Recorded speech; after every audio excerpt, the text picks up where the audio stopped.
esses presbíteros, como já te mandei.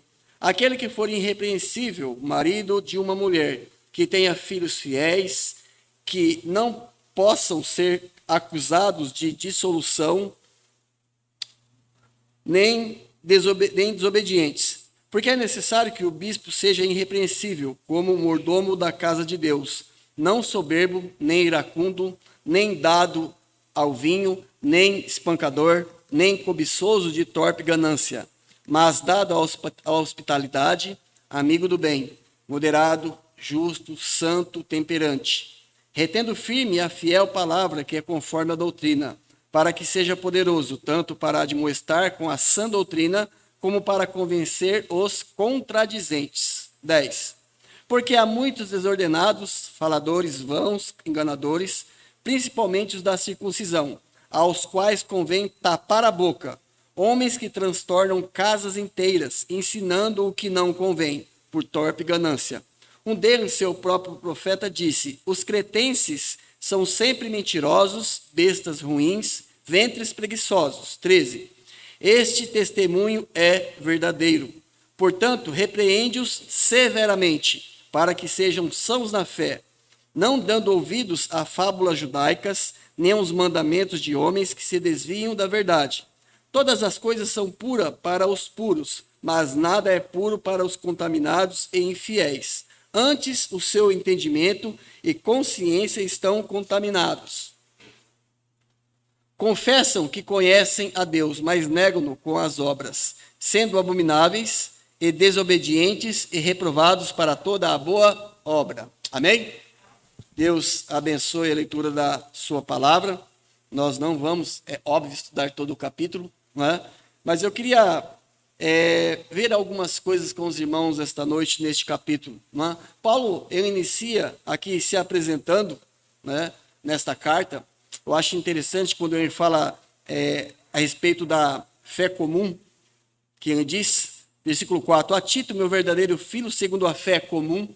Ele deixa isso daqui claro para nós, para que entendamos que o que ele vai dizer aqui, o que ele está passando aqui, é a fé que existe em todos os crentes, a fé comum. A verdade que ele fala aqui é a mesma verdade que ele tem pregado em todas as igrejas, é, na verdade, aquilo que crê todos aqueles que são salvos, é a fé comum dos santos, né? A fé nas mesmas verdades, nos mesmos mandamentos, nos mesmos preceitos, nos mesmos princípios. E ele, então, aqui, ele fala o motivo por qual ele deixou Tito em Creta e o motivo por qual está escrevendo esta carta. O motivo dele ter deixado Tito nesta ilha de Creta é que ele colocasse em bom andamento as igrejas que ali se encontravam e auxiliasse as igrejas que ali se encontravam, a que conseguissem separar pastores, escolher pastores para elas. E no meio dessa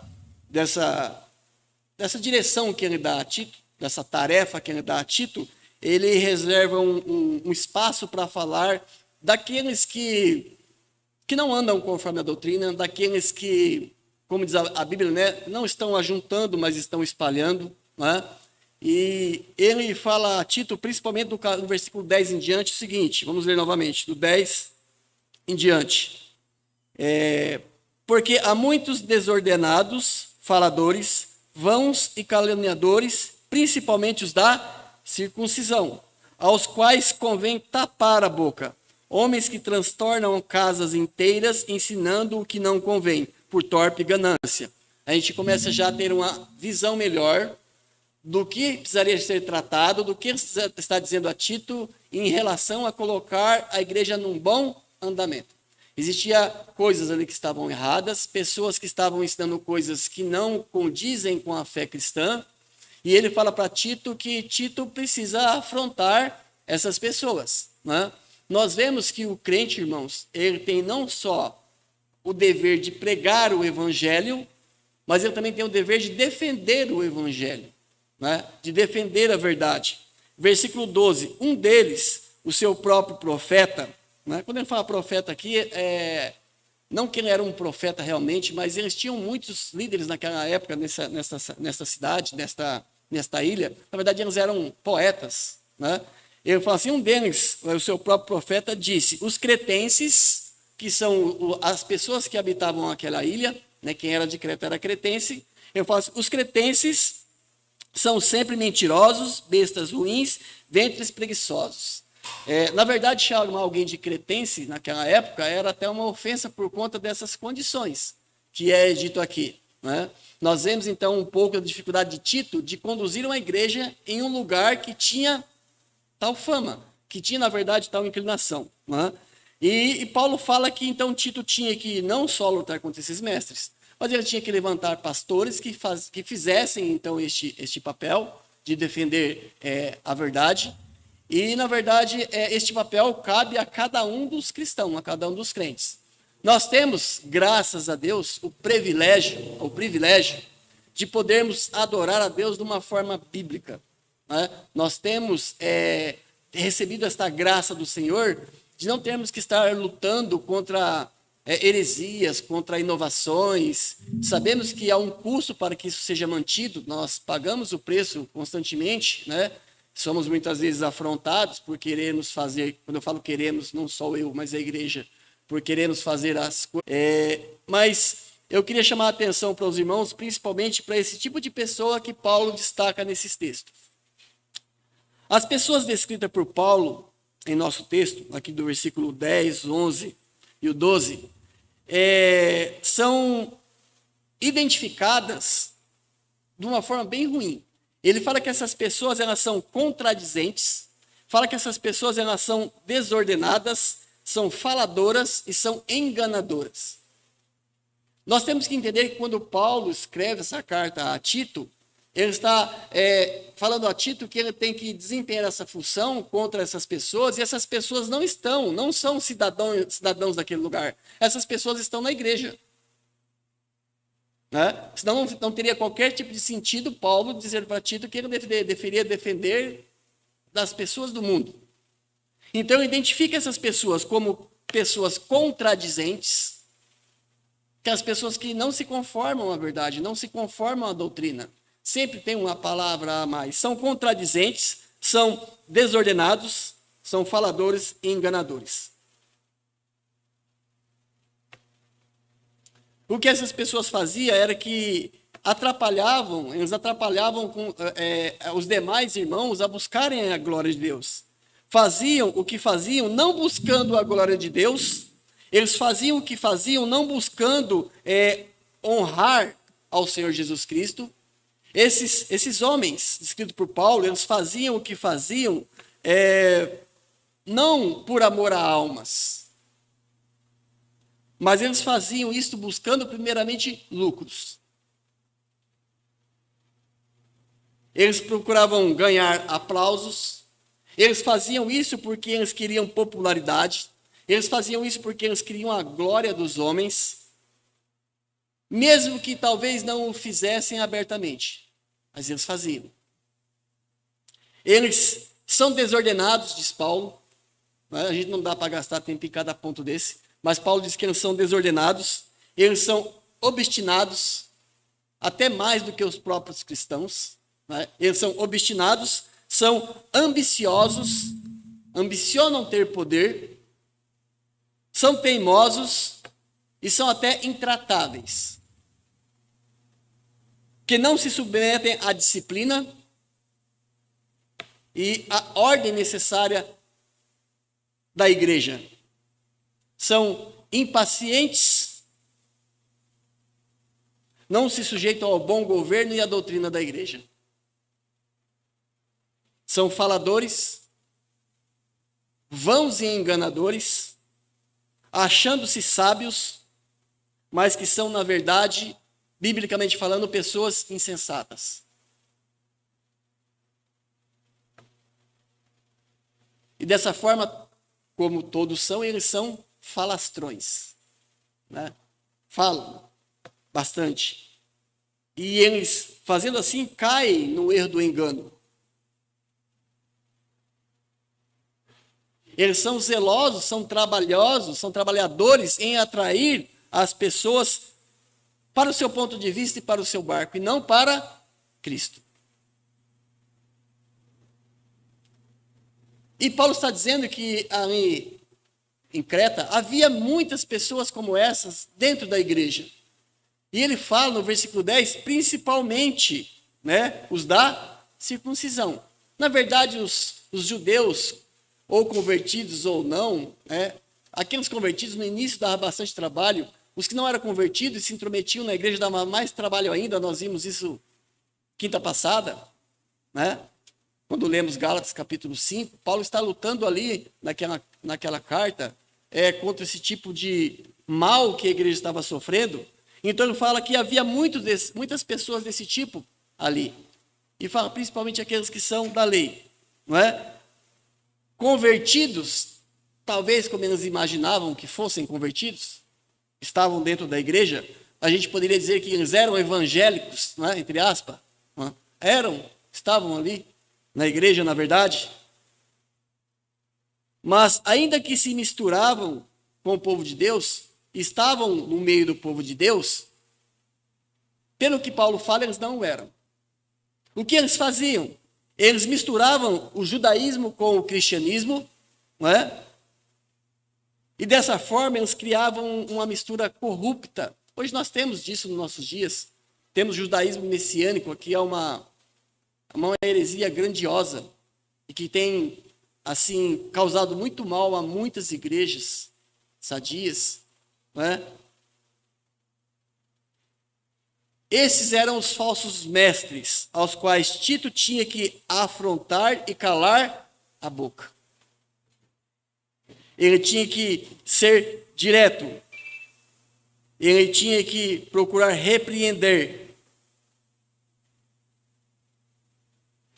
É interessante, irmãos, que quando Paulo escreve a Timóteo, na verdade, ele escreve a Timóteo e ele diz para Timóteo para que cuidasse de alguns problemas da igreja que havia, e ele falava assim, para que Timóteo fosse, na verdade, longânimo, fizesse com paciência. Seja longânimo, seja paciente na exortação. Ao que parece, Timóteo era meio que duro. Já Tito parece que é uma pessoa mais branda. Então, para Tito, ele fala assim, Tito, seja um pouco mais duro. É interessante a gente notar essas coisas, não é? Mas a verdade é que o Senhor Jesus, ele nos predisse, nos avisou de antemão que no final dos tempos haveriam problemas como esse, porém agravados, não é? Maiores. Ele fala que haveria um grande abandono da fé, que é chamado de apostasia. 1 Timóteo capítulo 4, versículo 1. E nos últimos tempos, ele diz, apostatarão alguns da fé. E a verdade é, irmãos, que isso está acontecendo agora. As pessoas estão abandonando a fé. Veja só, elas não estão abandonando a igreja, elas estão abandonando a fé. E em muitos casos têm se tornado pessoas como estas descritas pelo apóstolo Paulo, as quais Tito precisa afrontar e calar a boca com a verdade. O Senhor Jesus também nos diz, lá em 2 Timóteo capítulo 3, versículo 1, que nos últimos dias sobreviriam dias trabalhosos. Como trabalhosos? Serão dias difíceis de viver o evangelho, dias difíceis de se pregar o evangelho. E nós estamos vivendo esses dias, irmãos. Isso também está acontecendo hoje. Então, hoje mais do que nunca, cada um como cristão, cada um como crente, como convertido, precisa fazer escolha, precisa, na verdade, escolher um lado. Você precisa se posicionar. Nós precisamos nos posicionar. Não estou dizendo que nós devemos tratar com falta de amor a ninguém, mas é preciso que você se posicione. Deus tem nos dado, na verdade, diariamente oportunidade de podermos escolher as coisas. Somos dotados da capacidade de podermos fazer escolhas. E diariamente nós fazemos essas escolhas. Deus criou o homem responsável e criou o homem capaz de fazer escolhas. Verdade é que essas escolhas manifestam a situação do nosso coração. Essas escolhas manifestam que tipo de compromisso nós temos com Cristo. Essas escolhas manifestam que tipo de compromisso nós temos com a igreja. Não é? Bem como essas escolhas manifestam que tipo de compromisso você tem com o seu trabalho, com a sua família. As nossas escolhas estão manifestando quem nós somos. Mas é preciso que façamos escolha. Nós constantemente fazemos escolhas quanto ao caminho. Qual caminho seguir? Não é? Constantemente surgem em nossas vidas dificuldades que nós precisamos nos posicionarmos, escolhermos. Não é? Financeiramente falando, estou passando por uma situação, agora eu tenho vários caminhos. Eu escolho este ou eu escolho este. Estou passando um problema na minha família, no meu lar, e eu tomo este procedimento ou eu tomo este procedimento. Isso são escolhas que nós fazemos. Né? Por exemplo, hoje nós precisamos quase que diariamente fazer escolhas em quem acreditar. Isso, irmãos, é complicado, é difícil. Se você não está preparado, se você não tem uma mente cheia da palavra de Deus, se você não tem um discernimento bíblico, essa escolha em quem acreditar se torna um problema. Não é? Se torna um grande problema. Nos dias atuais, mesmo porque o Senhor Jesus já havia nos predito, nós sabemos que há um evangelho diferente.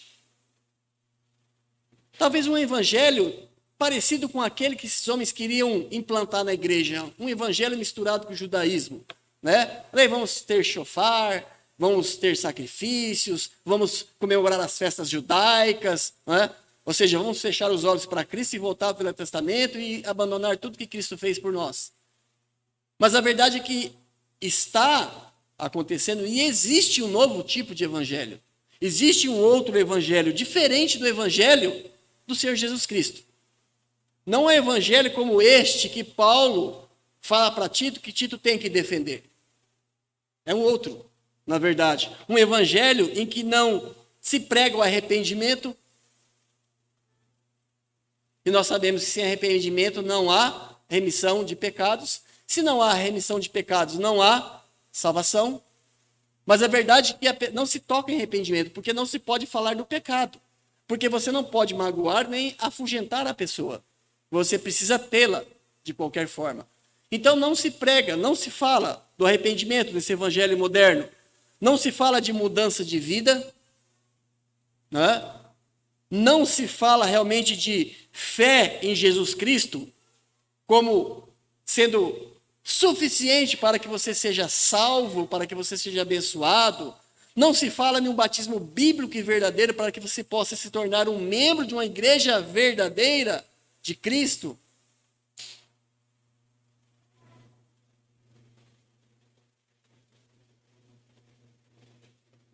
No início do cristianismo, a pregação era: arrependei-vos e crede em Jesus. Crede no Senhor Jesus. Não é? Então as pessoas eram batizadas, biblicamente falando, declarando publicamente a sua fé em Cristo, eram salvas, tinham suas vidas transformadas. Porém, hoje nós vemos um evangelho carregado de interesses. Amém? Porque nós estamos livres desse tipo de evangelho. Mas todos nós conhecemos pessoas que estão presas por esse tipo de evangelho. Que na verdade é um evangelho que não salva. Mas o evangelho de hoje em dia é um evangelho carregado de interesses. Não é? O evangelho se tornou um nicho no mercado. A gente vê o sacro santo evangelho do Senhor Jesus Cristo sendo apresentado, levado às pessoas na dependência de técnicas humanas, não no poder do Espírito. Infelizmente, nós vemos um evangelho marcado pela busca de bens e de poderes. Um evangelho que oferece solução ou soluções para os seus problemas imediatos. Tudo isso nós vemos. Porém, sem qualquer ênfase no arrependimento. Sem qualquer ênfase na mudança de vida. sem qualquer ênfase na necessidade do abandono do pecado.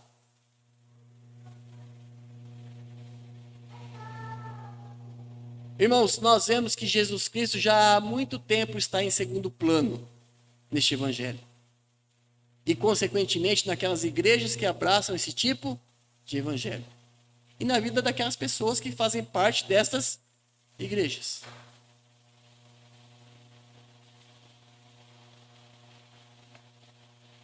Infelizmente, ele está definitivamente em segundo plano. Nós vemos hoje que o evangelho ele é meio que partidário. A ênfase está naquela tal igreja. Hoje as pessoas querem fazer parte daquelas igrejas que são grandes e cheias. Infelizmente, a ênfase está em tal igreja, a ênfase está no homem. A ênfase está, na verdade, em pastores, em apóstolos, em papas, não é? Em santos, em Queixe que fala, gospel? Eu não sei se é assim que se pronuncia. Mas está nessas coisas. Infelizmente, Jesus está em segundo plano. Muitas pessoas não têm entendimento e consciência do que é a salvação bíblica. Não tem. Muitas vezes, e na maioria das vezes, estão usando o nome do Senhor Jesus apenas por modismo. O que nós mais vemos na cristandade moderna, irmãos, são heresias. Heresias pregadas em muitas igrejas, heresias pregadas em muitos púlpitos por aí, mas principalmente também heresias pregadas na internet. A cada dia nós ficamos mais indignados com tanta distorção bíblica. O evangelho genuíno está sendo despedaçado, ridicularizado, literalmente sendo deixado de lado e tem sido trocado por uma outra coisa que muitos estão chamando de evangelho.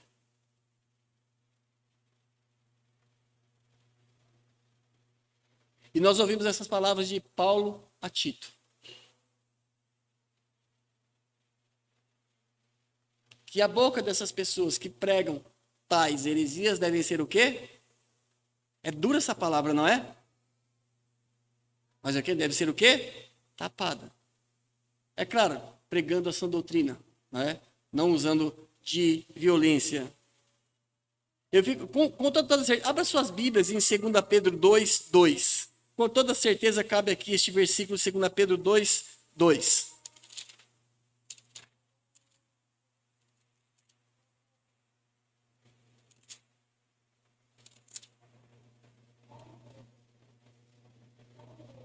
Amém? Diz assim, e muitos seguirão as suas dissoluções. Está falando acerca do mesmo assunto, do mesmo problema. Só que ele está dizendo, aqui há uma ênfase a mais do que no versículo que nós lemos. Ele diz que haverá os falsos mestres, heresias, e ele diz que muitos seguirão as suas dissoluções. Muitos seguirão essas heresias. Muitos seguirão as suas dissoluções, pelos quais será o quê? Irmãos, hoje mais do que nunca está sendo blasfemado o caminho da verdade. Estão pisando o sangue de Cristo. Por isso eu digo aos irmãos que o evangelho bíblico, ele é um evangelho pregado em amor, mas ele também é um evangelho militante. Porque ele luta pela verdade. Como diz Judas 3, pela verdade que uma vez foi dada aos santos. Né? Nós não podemos nos satisfazer em ficar em nossa zona de conforto. Precisamos viver o evangelho, precisamos viver o amor de Cristo, mas precisamos defender a fé cristã. E aquilo que nos envolve mais diretamente é o quê? Estarmos sempre atentos para que nunca surja nada disso no nosso meio. E se por um acaso surgir alguma raiz, com qualquer tipo dessas conotações, ela tem que ser o quê? Arrancada. Ela tem que ser tratada. Voltando para Tito, Eu não pedi para deixar aberto, né? Mas como eu li bastante versículos, os irmãos sabiam. Era para deixar aberto. Né? Em Tito capítulo 11 diz assim, aos quais convém o quê? Tapar a boca.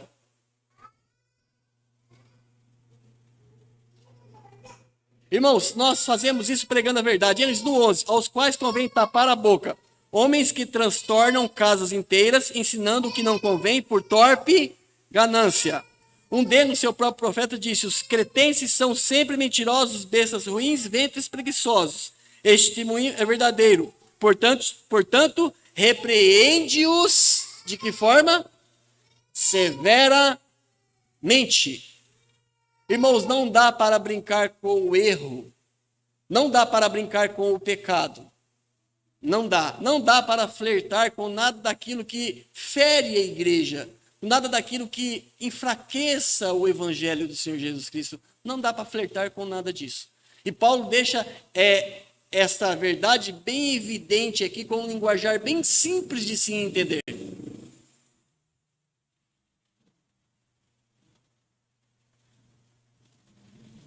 Eu sei que eu falando aqui o que eu estou dizendo, os irmãos já começam a pensar em muitas coisas que os irmãos têm visto, né? Que os irmãos têm ouvido. Porque, literalmente, a palavra de Deus tem sido de uma forma... Eu falo grotesca porque eles não tentam disfarçar, irmãos. O evangelho tem sido grotescamente destruído, dilacerado. O evangelho genuíno está sendo despedaçado, ridicularizado, literalmente deixado de lado e tem sido trocado por coisas que destroem o próprio evangelho, que não edifica nossas vidas espiritualmente falando.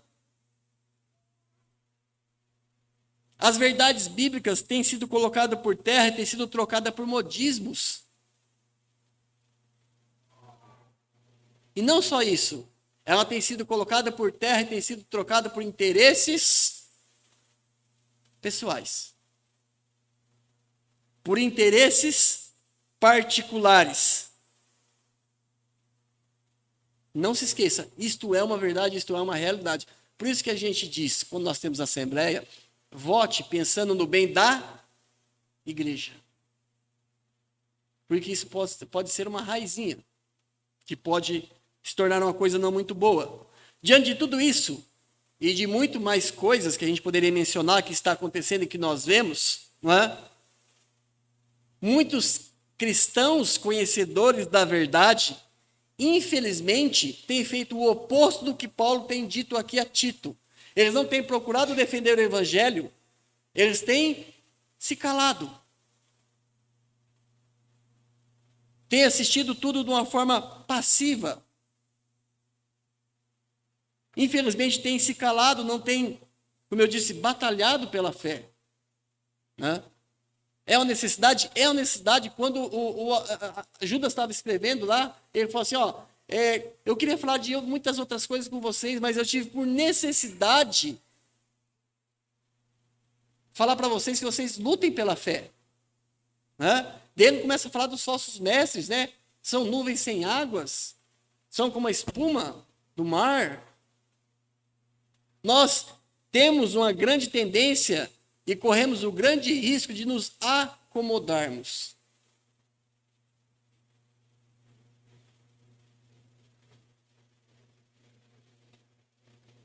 Alguns versículos bíblicos que nós lemos nos causam até temor, irmãos, quando a gente lê. Né?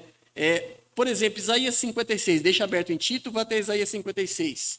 Isaías capítulo 56.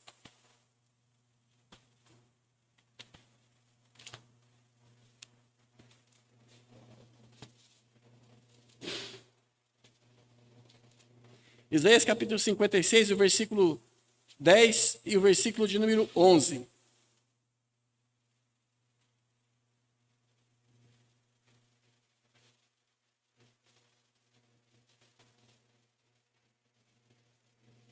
Amém? Olha o que ele diz. Todos os seus atalaias são o quê? Cegos. Irmãos, olha que palavra pesada. De que vale um vigia cego? É claro que a figura é o quê? Eles deveriam instruir o povo quanto ao erro que estava acontecendo, mas eles se calavam. Não é? Então ele diz, todos os seus atalaias são cegos, nada sabem. Ele diz, todos os cães são mudos. Que adianta um cão que não late, que não avisa do perigo, que não fala, né, para proteger as ovelhas, não avisa do leão? O que adianta um cão desse, irmãos? Ele continua, não podem ladrar, andam adormecidos, estão deitados e gostam do...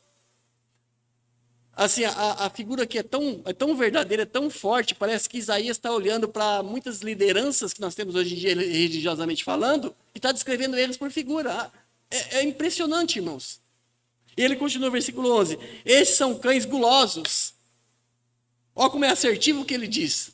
São cães gulosos, não se podem fartar. Eles são pastores que nada compreendem. Todos eles se tornaram para o seu caminho. Procuram o que é seu, o seu próprio interesse.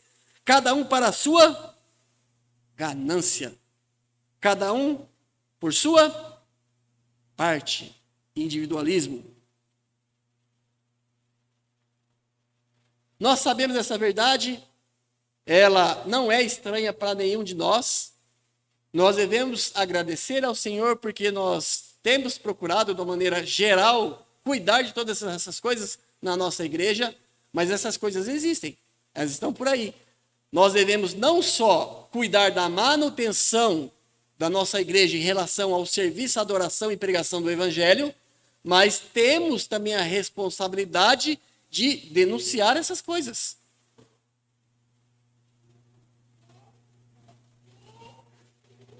Por outro lado, né, foi criado um conceito errôneo de que você não deve julgar. Né? Você não deve julgar, não deve olhar para a vida de ninguém, que não é nosso papel estar julgando o que acontece aqui ou acolá. Não é nosso dever, principalmente se nós vamos falar de alguém que esteja num comportamento pecaminoso. Nós somos tolhidos deste direito e até este peso que é posto em nossas mãos de denunciar o erro, irmãos, de falarmos do que está, na verdade, errado. Na verdade, eles querem calar os servos de Deus, em todos os sentidos. Faça um teste, quando você estiver participando de uma roda de conversa e for a respeito da Bíblia, bata o pé na verdade. Veja se não vão tentar te calar. Não é? Mas nós somos comissionados a pregar a verdade. Pregar o Evangelho é pregar a verdade acerca do pecado, acerca do homem, acerca do inferno, acerca dos céus, acerca de Deus, acerca de Cristo.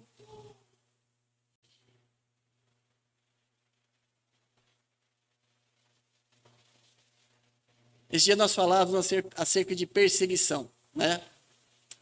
Em muitos países ainda existe a perseguição física, mas no Brasil existe a perseguição aos cristãos. Não é física, mas é psicológica.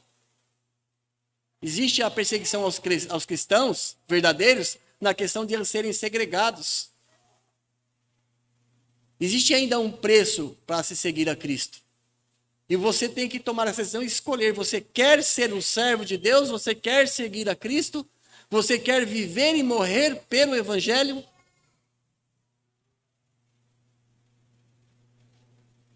Ou você quer ser um objeto de enfeite dentro da igreja?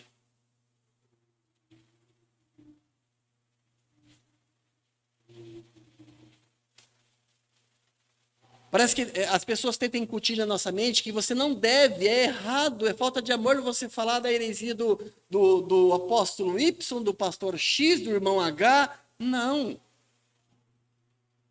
1 Coríntios 13 fala que o amor folga com a verdade. Ele folga com a verdade. O próprio Davi foi confrontado quando ele pecou com Betseba. E o profeta veio até ele e contou aquela história do cara, do homem rico que tinha muitas ovelhas, pegou a ovelha do homem pobre, que era a única ovelha que tinha, e matou para fazer graça para os seus amigos. Ele falou: esse homem deve morrer. Daí o profeta falou assim: esse homem é você. Se ele não tivesse sido confrontado com o profeta, a vida dele não teria mudado, irmãos. O objetivo é, na verdade, também ganhar o irmão, não é? É preciso que a gente se posicione constantemente. Entenda, Deus nos convoca a que falemos e preguemos a verdade. Não importa se as pessoas não ouçam. Se elas não ouvem, não tem importância. Nós temos que pregar. Nós temos que falar. Nós temos que defender o evangelho. Jeremias capítulo 6.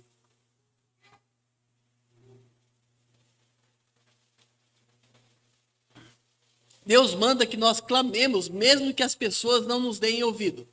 Mesmo que as pessoas não nos ouçam, nós devemos clamar ao Senhor. Jeremias 6,17. Obrigado. Acharam?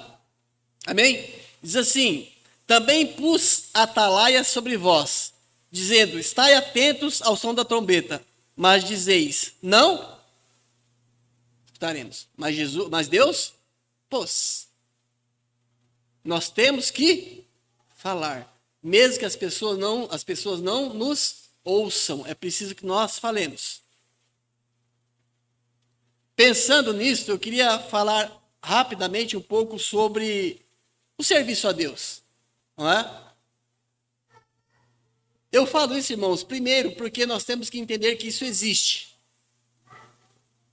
Isso não é novidade para ninguém. Né? Eu faço isso segundo porque nós temos que ser gratos a Deus por estarmos sendo guardados dessas coisas. Não é? Uma maneira de valorizarmos o que nós temos é vermos o que as pessoas não têm. Eu conheço muitas pessoas, irmãos, que assim elas dariam tudo para poder participar de uma igreja que tem um culto bíblico, que tem uma pregação bíblica. Não é? Pessoas que, pela misericórdia de Deus, foram iluminados, tiveram um melhor entendimento acerca da verdade, acerca da vontade de Deus, e têm o ardente desejo de estar na casa de Deus para adorar a Deus de uma forma bíblica aceitável. Então, veja dos dois lados, veja com um olhar de gratidão e veja com uma questão também de uma convocação para que você sempre esteja pronto para falar da verdade. Sempre pronto a responder quando nos perguntar da razão, da fé que há em vós.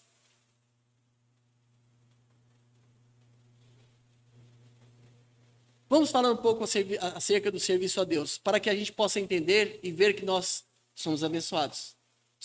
Devemos ser gratos a Deus. Não é?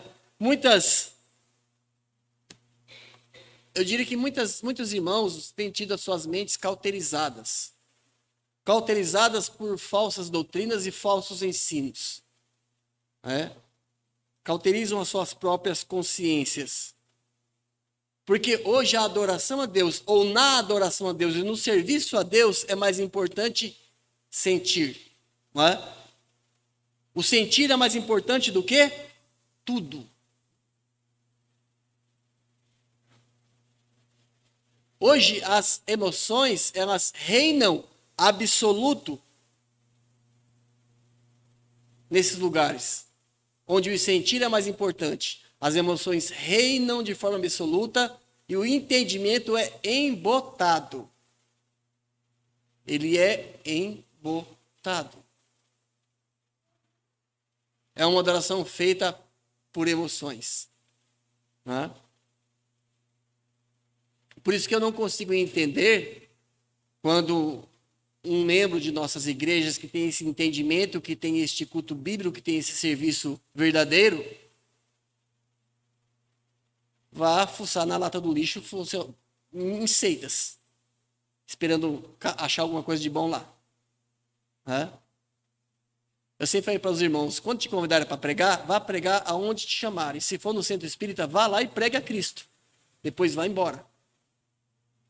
Mas eu não entendo, um irmão, que é um irmão esclarecido e inteirado quanto à verdade e à vontade de Deus, ir em um lugar, como esse que a gente vai descrever aqui agora, de adoração, fazer o quê? Lá. Hã? Fazer o quê? Adorar a Deus? Não, ali Deus não está sendo adorado. Hã? Se buscar alimento, você está deixando a sua geladeira cheia de coisa boa para procurar na rua, no lixo. Essa é a verdade. Por isso que eu falo da questão de se posicionar. A falta de posicionamento tem minado a fé de muitos irmãos. Eu não sei se vai dar tempo de chegar até lá, mas eu queria, no fim de tudo, falar a respeito da ceia. Raro é o lugar onde a ceia é feita de uma forma bíblica, por motivos bíblicos e com conhecimento bíblico. Né? Não tenho nada contra os irmãos que dizem isso, mas eu sinto até assim uma giriza quando alguém fala assim, hoje é o dia da Santa Ceia. Parece que ela vai perdoar pecado, vai curar doença. Ela não é santa, ela é a ceia do Senhor. Ela nem é referida na Bíblia com esse termo. Ela é a ceia do Senhor, a mesa do Senhor. E nós deveríamos glorificar a Deus, porque temos a forma bíblica de adorar ao Senhor por meio da celebração da ceia. Mas a falta de posicionamento tem sim minado a fé de muitos irmãos. E na verdade tem servido até como tropeço para alguns outros. Não é? Os irmãos se lembram de Elias? Capítulo 18 de Reis? Não é? Que Deus manda ele lá falar com Acabe. Ele vai e fala com Acabe, conversa, e fala da chuva. Depois ela faz aquela convocação com aqueles profetas de Baal. Depois de tudo acontecido, ele olha para Israel e fala assim, até quando vocês vão cochear entre dois pensamentos? Até quando vocês não vão se posicionar? Até quando vocês não vão fazer uma escolha? Ele diz assim, se o Senhor é Deus, serviu. Se Baal é Deus, serviu. Mas façam uma escolha.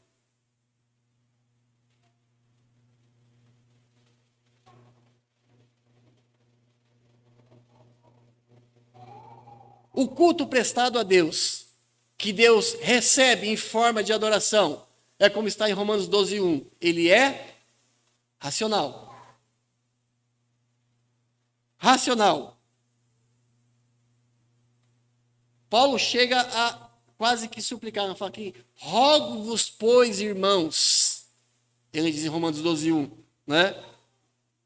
Pela compaixão de Deus, que apresentei os vossos corpos como sacrifício vivo, santo e agradável a Deus, que é o vosso culto racional.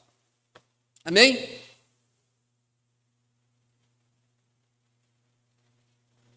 Quantas coisas nós temos visto que chega a ser uma barbárie, não é? E leva o nome de culto e de adoração. Somos responsáveis de alertar contra este erro. Muitas vezes nós temos pessoas que nós amamos em certos lugares, em certos redutos, que são um antro de heresias. Mas temos nos prontificado a alertar e a falar para essas pessoas, ou para mim está bom e eu estou confortável porque na minha igreja onde eu sirvo ao Senhor não é assim. Não é? Tipo assim, a casinha está pegando fogo, mas o fogo não corre risco de vir para a minha, eu não vou jogar nem uma colher de água para apagar, deixa queimar.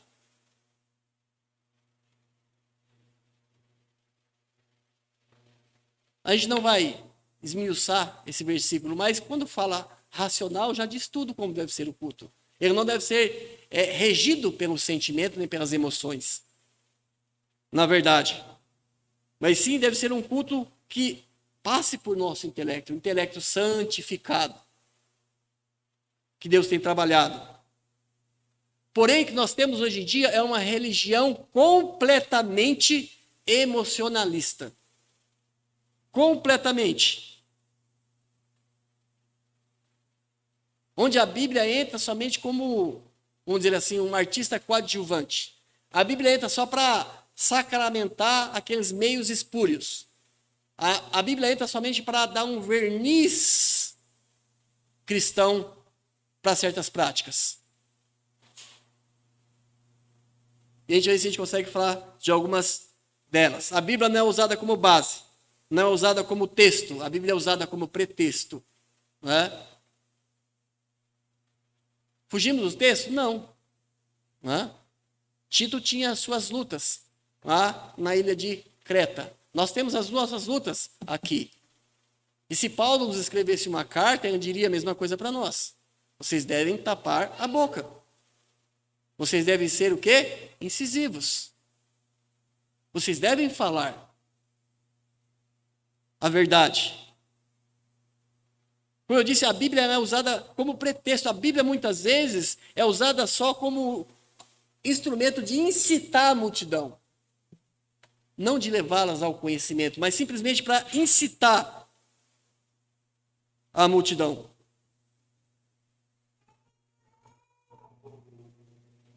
Para que as pessoas sejam motivadas ou empurradas a quererem e a procurarem experiências, vamos dizer assim, emocionais e místicas. Esse não é o evangelho que passa pelo intelecto. Esse não é o culto racional. Esse não é o evangelho do Senhor Jesus Cristo. Não é o evangelho que os apóstolos pregavam. Essa não é a verdade bíblica.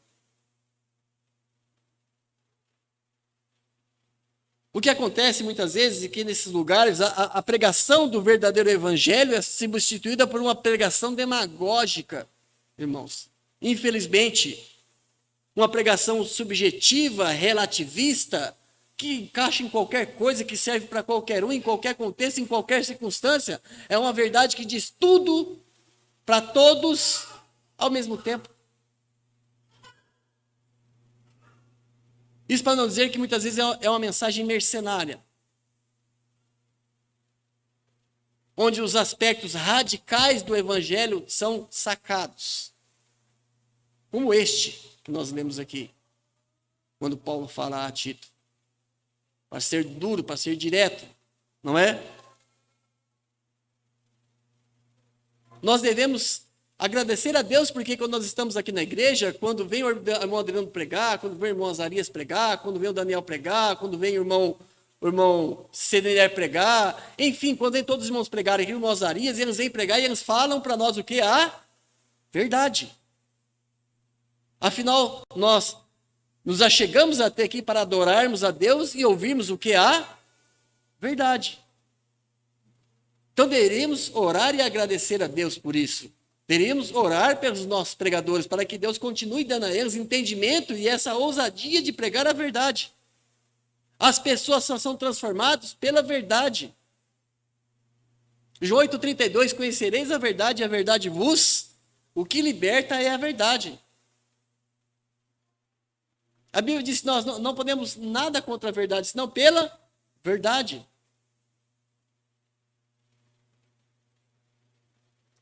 Mas nós vemos que em muitos lugares a verdade não é pregada. Não existe pregação, é um alongamento sem fim de testemunhos, irmãos. Um alongamento sem fim de participações.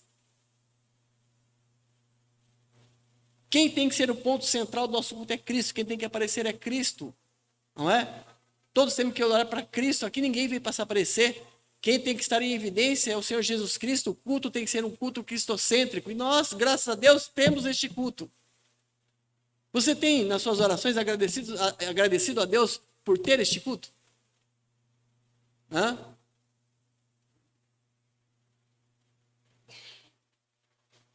Nós sabemos que existem cultos que são assim, quase intermináveis, de tanto cântico.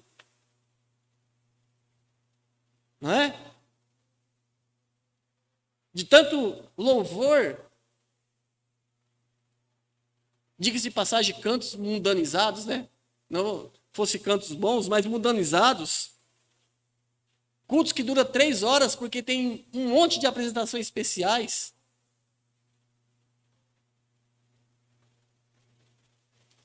Um culto que não termina mais por conta de danças, teatros, coreografias. Isso não é bíblico. Nós aqui estamos para adorar a Deus com cânticos que tenha base teológica. Estamos aqui para adorar a Deus pregando a verdade. Estamos aqui para adorar a Deus procurando cada um matar a sua carne, os seus desejos pecaminosos, as suas concupiscências, para que possamos sermos alimentados e fortalecidos pela pregação da palavra de Deus. E deve haver o desejo de que essa palavra mude as nossas vidas, mude a sua vida.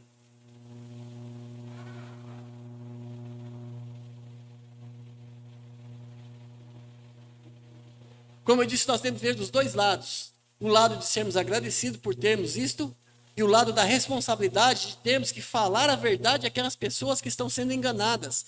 Não vai dar para chegar na parte onde fala que eles estavam indo de casa em casa e destruindo a igreja, esses homens. Iam de casa em casa, você pode ler em casa lá, leia e tenta entender o que o texto está dizendo.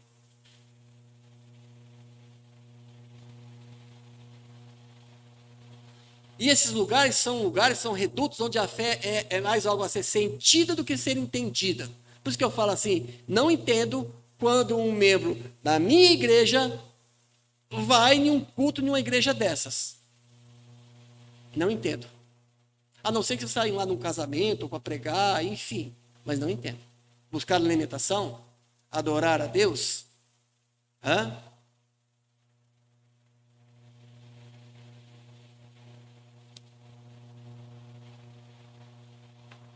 O que acontece, irmãos, onde o misticismo é muito grande, você perde a ligação com a realidade. É uma maneira da pessoa fugir da realidade. O vínculo mais forte é o inconsciente, É a emoção.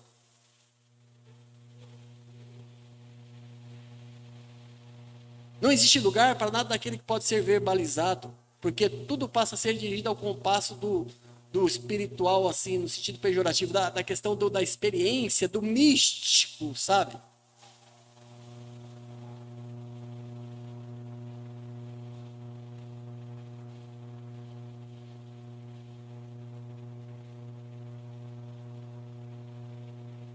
E quando isso acontece, as pessoas acabam mergulhando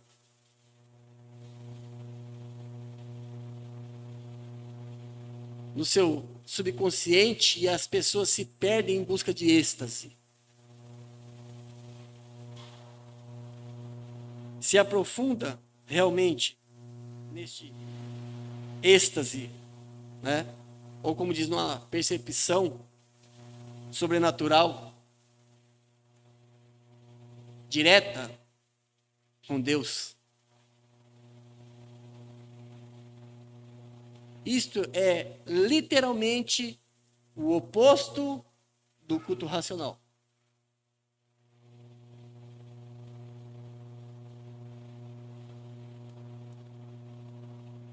Isto não só tem levado muitas pessoas ao fanatismo e à superstição, como tem feito cada vez mais o místico, ser valorizado em detrimento da Bíblia. A Bíblia é cada vez menos valorizada e o místico cada vez mais valorizado. A Bíblia é cada vez menos reconhecida como única fonte e norma e regulamentação, como a única fonte de revelação divina.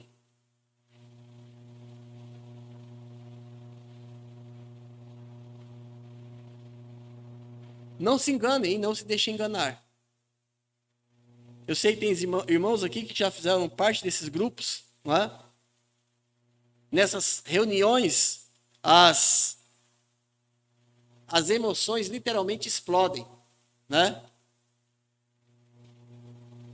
E você vê gritos, choros, urros, tremores, suspiros, rodopios, delírios, e, em certos casos, até o caos coletivo. Isto não é de Deus. Isto não é manifestação do Senhor.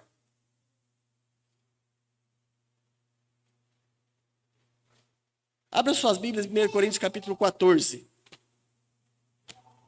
1 Coríntios capítulo 14.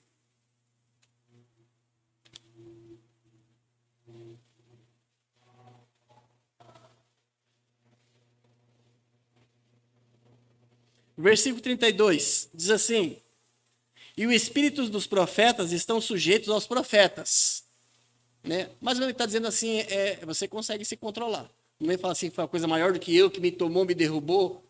Versículo 33, ele diz, porque Deus não é Deus de confusão, senão de paz.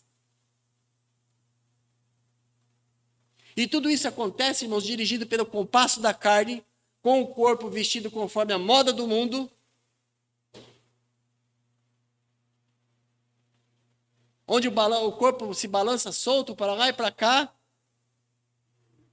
num momento liberado de danças, gesticulações sensuais. Na realidade, tudo passa a ser dirigido pelo compasso da carne, e não do Espírito. E eu digo para os irmãos, para quem tem um pouco de conhecimento bíblico que pode identificar, o resultado disso tudo é lastimável.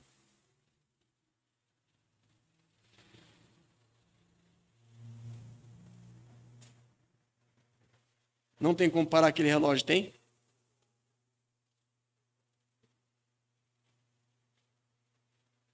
O culto bíblico neotestamentário tem que ser uma manifestação do Espírito e não do corpo. E não do corpo. João 4, 23, os que adoram a Deus adoram em espírito e em verdade. Se você está adorando em espírito, você está sendo conduzido pelo Espírito Santo, o Espírito Santo não te levará a ofender e nem afrontar nenhuma verdade bíblica. É simples assim. É simples assim.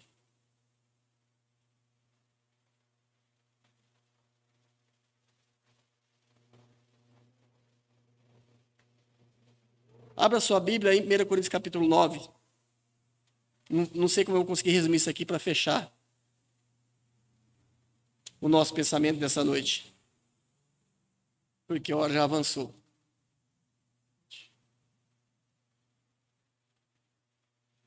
Que relógio está certo? Irmãos, que hora que é agora? Que hora? Ah, tá. Então. Obrigado, irmão Leandro. 1 Coríntios 9, 27. Diz assim: entenda, o nosso corpo ele não deve tomar a direção das nossas vidas. O nosso corpo deve ser esmurrado e subjugado e não estimulado carnalmente. Diz assim: antes, Paulo está dizendo, subjugo o meu corpo e o reduzo à servidão. Existe um contexto? Existe, mas entenda a mensagem que ele está dizendo aqui. Isso é uma verdade que vale para tudo. Antes subjugo o meu corpo e reduzo à servidão, para que, pregando aos outros, eu mesmo não venha de alguma maneira a ficar reprovado. O corpo tem que ser subjugado. Nós temos que morrer para a carne. Paulo fala constantemente. Devemos morrer para a carne. Subjugar o nosso corpo. Não é? Matar a nossa carne. Fortalecer o espírito. O que nós vemos também, para encerrar, é uma imitação barata daquela falácia de terapia de grupo. Né? Onde você tem que sempre estar se sentindo bem, sempre estar se sentindo vitorioso, sempre estar de bom astral. Não é? Então, faz tempo, não vou me criticar, porque faz muitos anos que eu não falo isso, tá? Então, olhe para o seu lado, para o seu irmão e fala assim: Jesus te ama, você é importante para Deus. Né? A igreja precisa de você. Né? Sai do seu banco, cumprimente o seu irmão no último banco e fala assim: Jesus te ama, ele precisa de você, você é importante. Estou dizendo isso, irmãos, para que a gente possa valorizar o que nós temos. O que nós temos, por menos que você pense que seja, é muito mais do que muitas pessoas têm. Estou dizendo isso porque nós precisamos pregar o evangelho para quem não conhece, mas precisamos defender o mesmo evangelho. Devemos estar prontos a batalhar pela fé que uma vez foi dada aos santos. Não é? Tinha muita coisa que não vai dar para a gente ler, senão a gente não consegue fazer a ceia.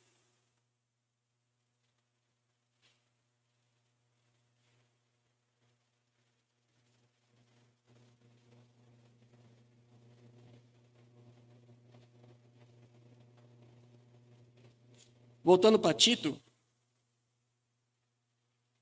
capítulo 11.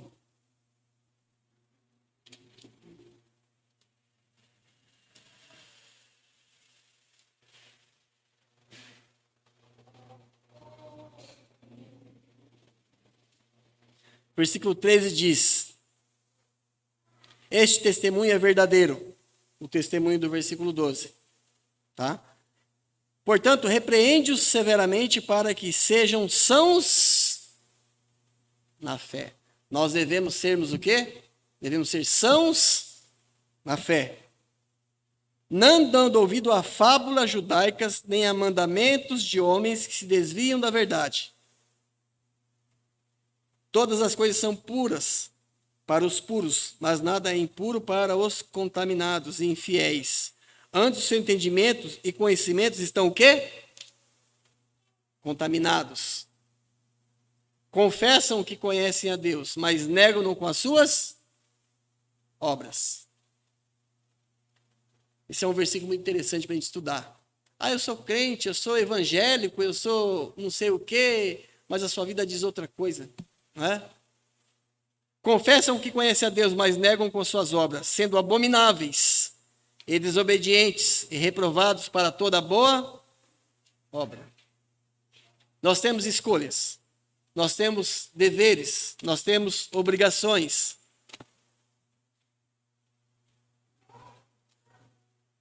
A Bíblia diz que para a eternidade tem 2 caminhos, irmãos. Só 2, não é? O céu e o inferno. Cabe a você escolher qual caminho seguir.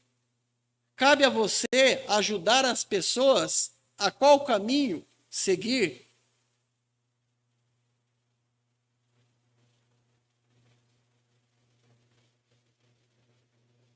E essa decisão é muito importante porque é justamente para um deles que as pessoas vão. Jesus ainda alertou que a escolha do homem na sua responsabilidade deve ser correta. Jesus coloca diante de nós e de todos os homens uma porta estreita e uma porta larga. E devemos escolher qual porta estamos entrando. Apertado é o caminho que conduz à vida eterna, mas largo e espaçoso é o caminho que conduz à perdição. Agora você tem visto aquela pessoa que você ama caminhando para qual porta? O que você tem feito?